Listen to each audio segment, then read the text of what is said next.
Então, caríssimos irmãos e irmãs, hoje vamos contemplar o terceiro dogma, a Imaculada Conceição da Maria Santíssima.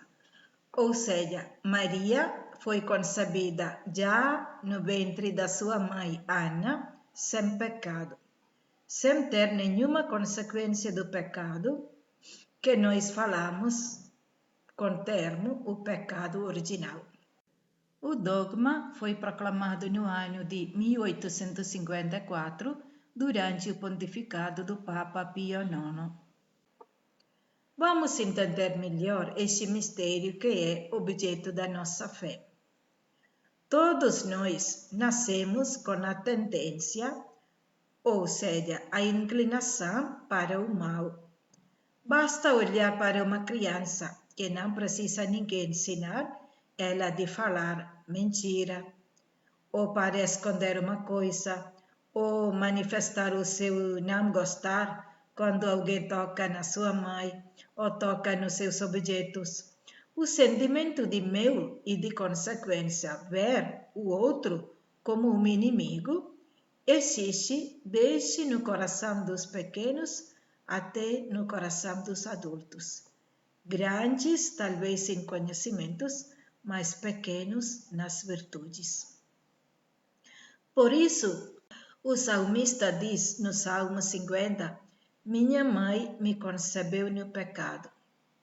E São Paulo, na carta aos Romanos, capítulo 3, diz assim, todos pecaram, todos são privados pela graça de Deus. E ele traz o Salmo 13 dizendo, extraviaram-se todos e todos se perverteram. Não há quem faça o bem, não há sequer um. E no versículo 23, 24 diz assim, todos pecaram e todos estão privos da glória de Deus e são justificados gratuitamente por sua graça. Tal é a obra da redenção realizada em Jesus Cristo.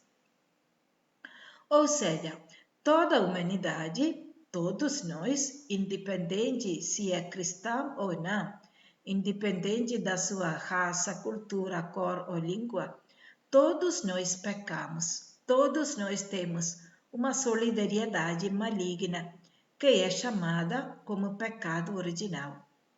Todos nós somos inclinados para o mal, somos pessoas egoístas, desequilibradas, pela natureza mesmo. Um dia somos santos, outro dia somos diabos. Um dia estamos em joelho, outro dia já estamos caídos no buraco. E quem pode nos libertar desta situação? Somente aquele que venceu a morte, aquele que carregou sobre si nossos erros, aquele que é o Senhor da história, aquele pelo qual tudo foi criado, o Jesus ressuscitado. Esta obra salvífica recebemos gratuitamente da parte de Cristo e que nós falamos a economia da salvação. Ou seja, todos os homens são salvos pelos méritos de Cristo, pelos méritos da encarnação, da vida, paixão, morte e ressurreição de Jesus Cristo. Todos, independente se nós reconheçamos ou não, se nós o negamos ou não, se nós o ignoramos ou não, a verdade é que ele morreu por nós todos e ele nos resgatou. Aonde está então o mistério da Imaculada Conceição? Se todos nós fomos salvos por Cristo, então Maria também, como criatura humana, precisa ser salva por Cristo. Se ela nasceu sem pecado, será que ela não precisou da salvação trazida por Cristo? Foi um argumento de muitos séculos. Entre os teólogos, os padres da igreja foram perguntando, pensando, estudando, meditando sobre este assunto. O fato de Maria ser santa, toda pura, muitos conseguem aceitar. Mas desde qual momento, desde quando, como é a sua participação no mistério da salvação? como que ela pode tornar-se uma mulher sem pecado antes da vinda de Cristo? Se todos somos salvos por Cristo, é uma pergunta de muitos séculos foi. Aqui está o mistério da nossa fé. Após de muitos anos de estudo, de discussão, de amadurecimento, praticamente podemos dizer que após quase 2 milênios, que a Igreja chega a esclarecer e ensinar com clareza este dogma. A explicação está na oração da missa que rezamos no dia da Imaculada Conceição, 8 de dezembro. A oração diz assim: Senhor nosso Deus, que pela Imaculada Conceição da Virgem Maria, preparasses para o vosso Filho uma digna morada e, em atenção aos méritos futuros da morte de Cristo, a preservasses de toda mancha. Concedei-nos, por sua intercessão, a graça de chegarmos purificados junto de vós. Aqui, na versão brasileira, fala em previsão dos méritos de Cristo. Na versão portuguesa, fala em atenção aos méritos futuros da morte de Cristo. Ou seja, o que aconteceu em nós, as graças distribuídas para nós a partir da morte e ressurreição de Cristo, em Maria, Deus Pai antecipou. O que nós recebemos pelo batismo, Maria Santíssima recebeu antecipadamente na sua concepção, em previsão dos méritos de Cristo, para que, em Maria, tenha uma digna morada para Cristo. Dom Henrique, nas suas homilias, explicava isso com um exemplo. Faz conta que estamos caminhando e aí, de repente, caímos num buraco. E aí, alguém nos dá a mão e nos faz sair daquele buraco. Isso é o que aconteceu conosco quando nós falamos salvos por Cristo. Todos nós caímos no pecado, saímos desse buraco salvos por Cristo.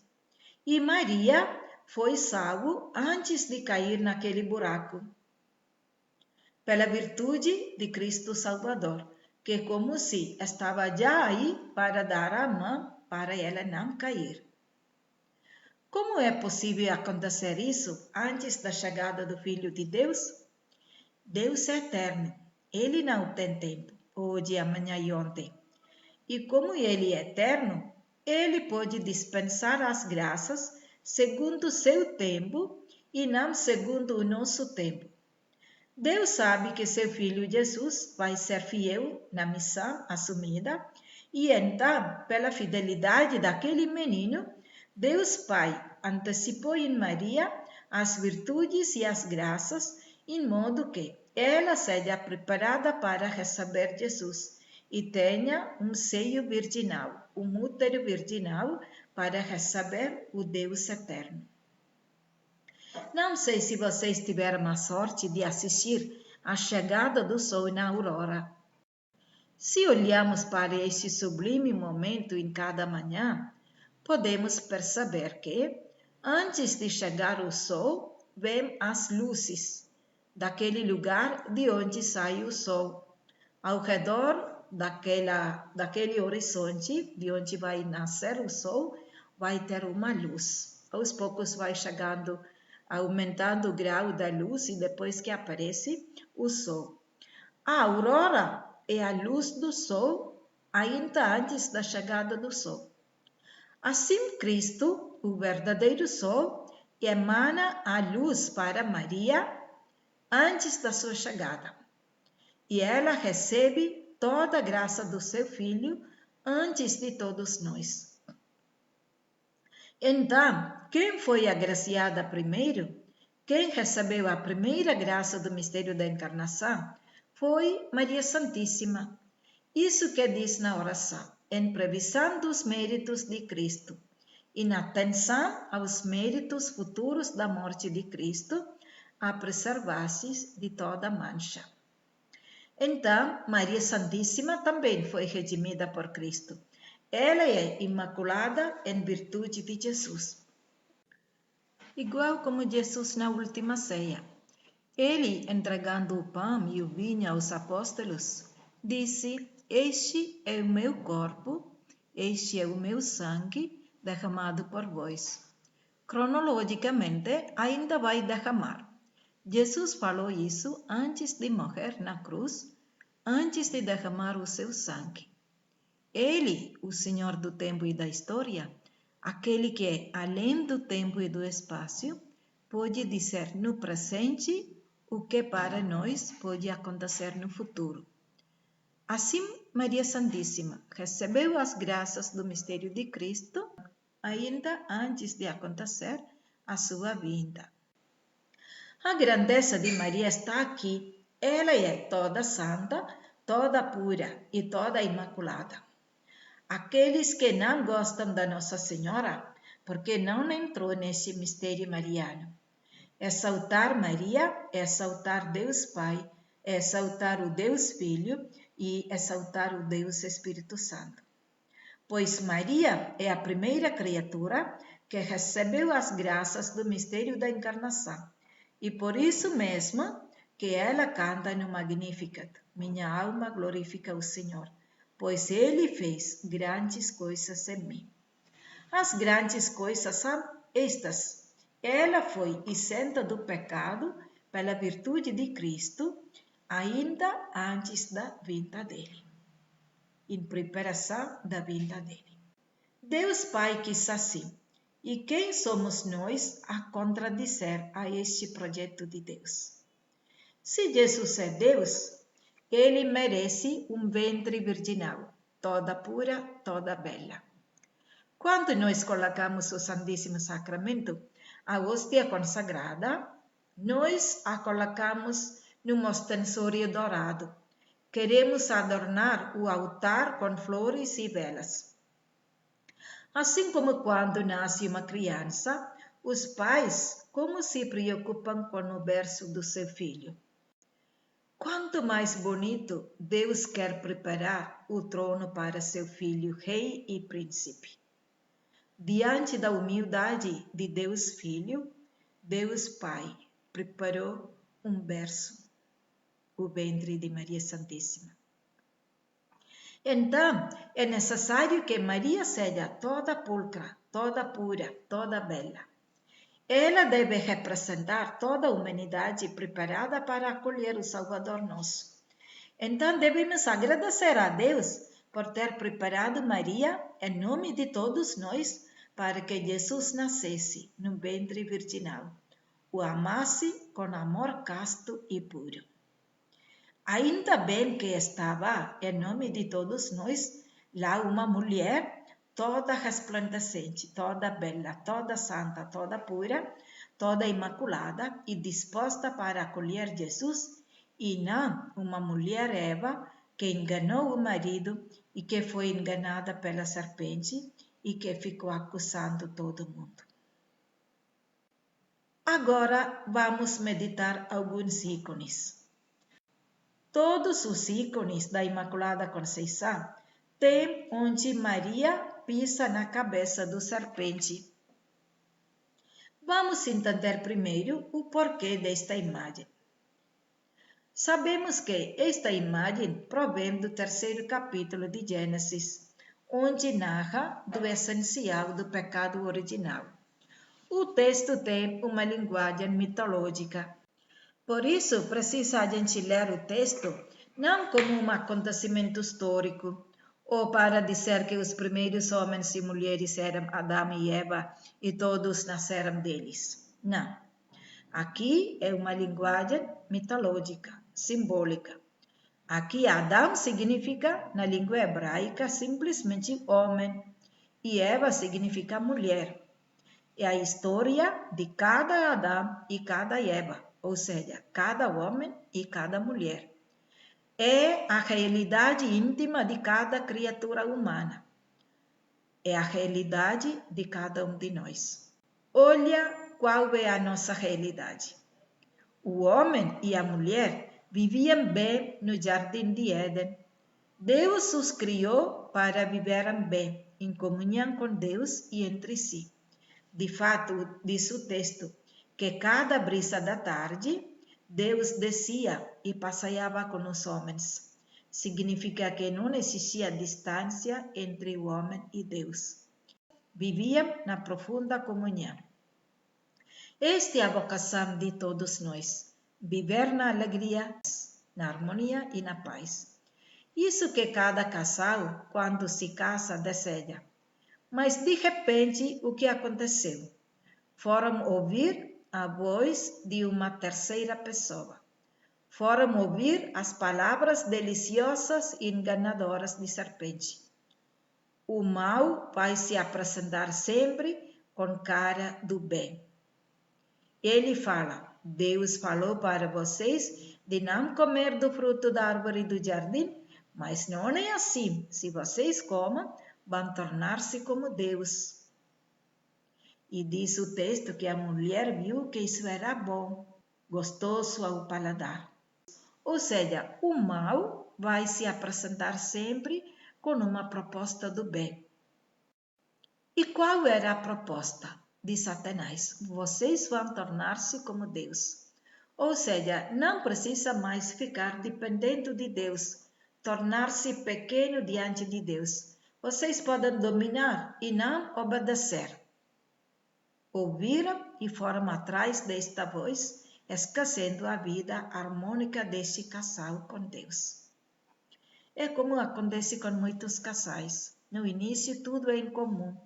Meu dinheiro é seu dinheiro é meu, uma só cofre, um só gasto, um preocupa com o outro. Depois, aos poucos, meu dinheiro, seu dinheiro. Eu pago esta conta, você paga outra conta.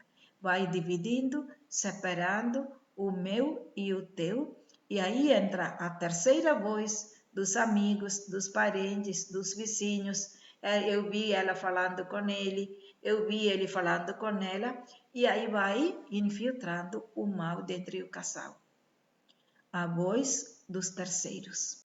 Desde Adão e Eva até hoje, o que estraga a vida fraterna, os relacionamentos, são os terceiros. Qual foi a consequência?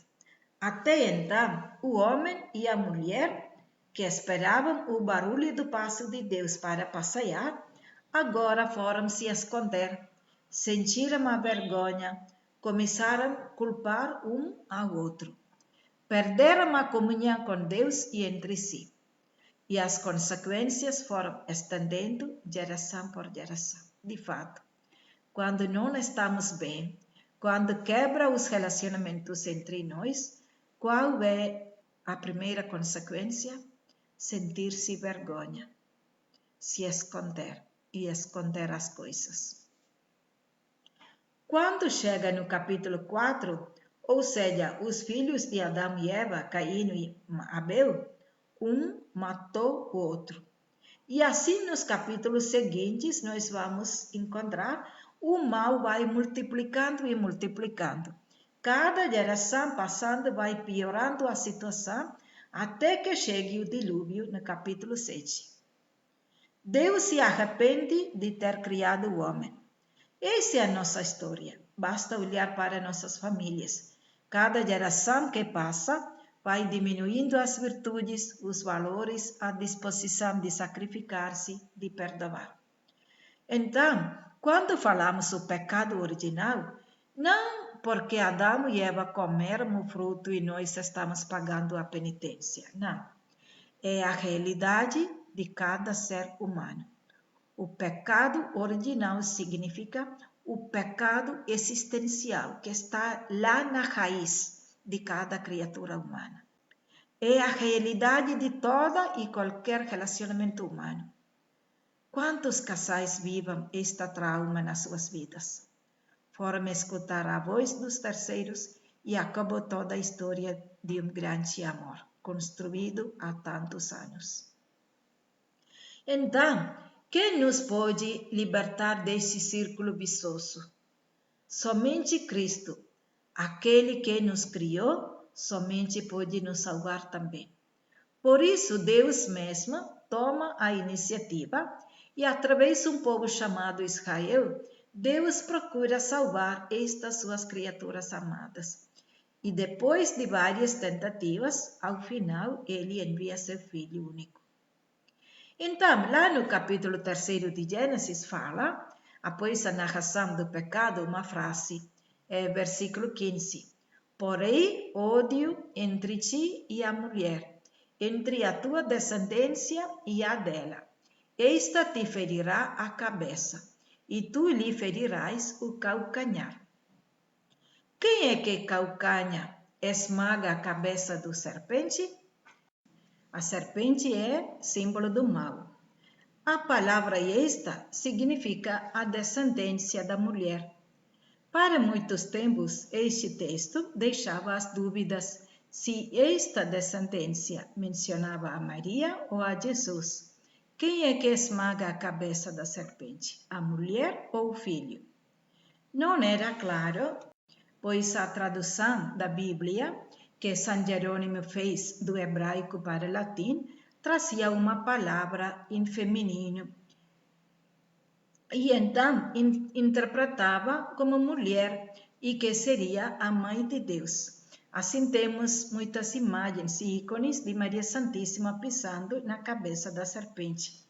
Porém, depois os estudiosos encontraram que a Bíblia da tradução grega, conhecida como 70, traduz a palavra esta descendência como seme, semente, esperma. E na língua grega, esta palavra é uma palavra neutra, não é nem masculina nem feminina, é neutra. E, portanto, seria mencionando a descendência da mulher, nascido da Virgem Maria, a segunda pessoa da Santíssima Trindade, Jesus, Deus Filho. De fato, quem esmaga a cabeça de Satanás, quem vence o mal, o inimigo de todos os tempos, e quem pagou o preço é Cristo. Porém, nós temos ainda dois textos que abrem novos horizontes para entender melhor esse ato da redenção. São os dois textos onde menciona o papel da mulher. Primeira, a carta do apóstolo Paulo a Gálatas diz assim: Mas quando veio a plenitude dos tempos, Deus enviou seu Filho, que nasceu de uma mulher e nasceu submetido a uma lei, a fim de remir os que estavam sob a lei, para que recebêssemos a sua adoção. Aqui também nos mostra que a descendência daquela mulher do Antigo Testamento vai ser uma outra mulher, uma nova mulher, e a descendência dela seria Cristo. E no livro do Apocalipse, no capítulo 12, temos uma outra imagem da mulher. É o que a gente vê nas imagens. Apareceu em seguida um grande sinal no céu, uma mulher revestida do sol, a lua debaixo dos seus pés e na cabeça uma coroa de 12 estrelas. Estava grávida e gritava de dores, sentindo as angústias de dar à luz. Depois apareceu um outro sinal no céu, um grande dragão vermelho com 7 cabeças e 10 chifres, e nas cabeças 7 coroas. 7 é o número perfeito, ou seja, o domínio que ele tem no mundo inteiro, em todos os corações. Varria com sua cauda uma terça parte das estrelas do céu e as atirou à terra. Este dragão deteve-se diante da mulher que estava para dar à luz, a fim de que, quando ela desse à luz, lhe deverasse o filho. Ela deu à luz um filho, um menino, aquele que deve reger todas as nações pagãs, com cetro de ferro. Mas seu filho foi arrebatado para junto de Deus e do seu trono. A mulher fugiu então para o deserto. Versículo 7. Houve uma batalha no céu. Miguel e seus anjos tiveram de combater o dragão.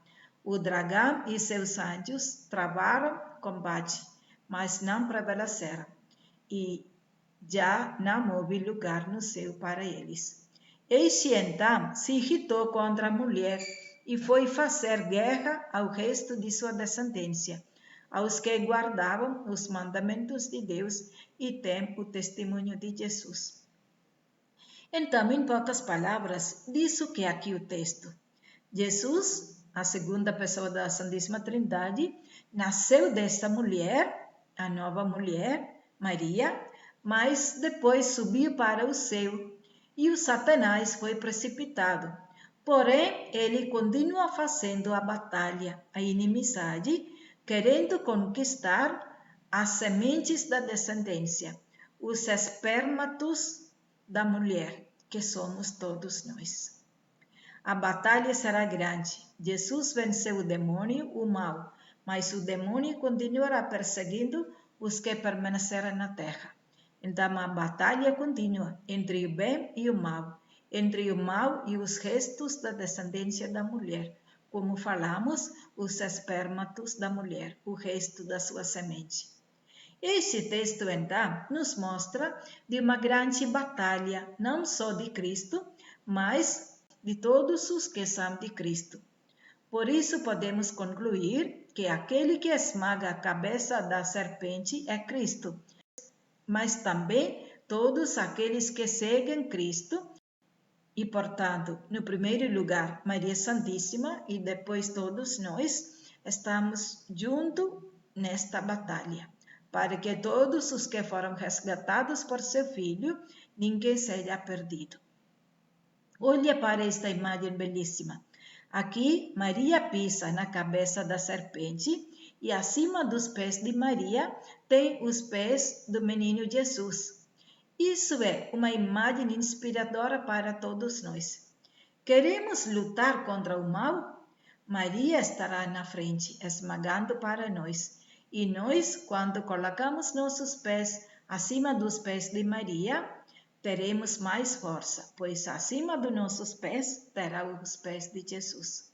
E temos a certeza que não somos sós nesta batalha.